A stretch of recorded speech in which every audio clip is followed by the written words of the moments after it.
I've been using the Anker 347 40,000 milliamp power bank for the past 2 months now in all of my hiking and camping trips alongside my wild camping trips. I do personally think that this is the best power bank on the market currently for what you pay for and what you get out of that payment, and I'm going to go into a full in-depth review of it right now on this channel. So as you can see now on screen, this is the Anker 347.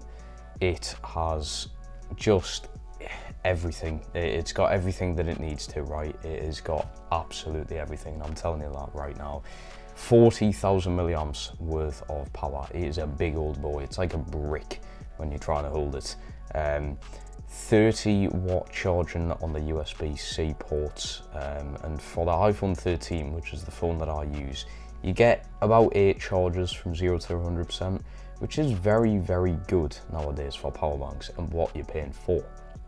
You also do have the trickle charging method, which is basically to just help your phone's battery or any device you're plugging into this, because you will have a lot of battery problems if you're charging a phone at such a pace. This thing is just that deadly and powerful.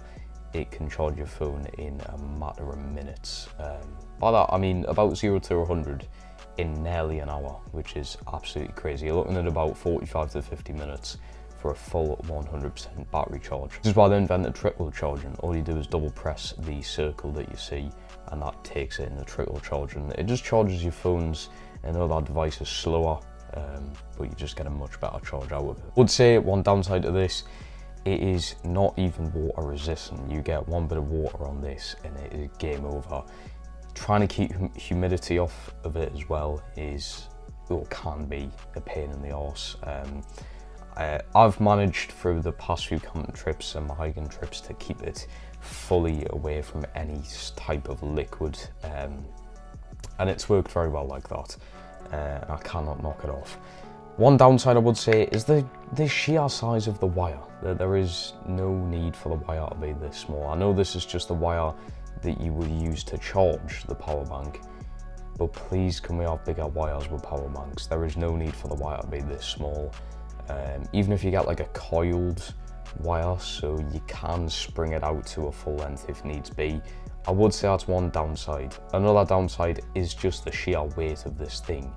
You're looking at 900 odd grams, which can be pretty heavy if you're having it in your hiking backpack, and you need to also fit in all your tent gear and everything like that. So the only very, very, very good thing about this is just the sheer power that it's got, and the fact that it can charge this many devices at once as well is crazy. You can charge up to 4 devices in one go, and like I said, charges the newest iPhones in 7 to 8 times from 0 to 100. Absolutely incredible. As the battery life of the power bank goes, I think it takes about 7 to 8 hours to charge it up to full, and like I said, it'll last a good, if you're out in the wilderness, it should last you 2 to 3 days. If you're on a week-long camping trip, I'd advise you getting 2 of these power banks, and that would most definitely last. Anyway, if you guys are enjoying these videos and you want to see more from me and Baz, please smash that like button. Make sure you subscribe to this YouTube channel. I would really appreciate it. And we should be seeing you in the next few weeks for our next hiking adventure. Goodbye.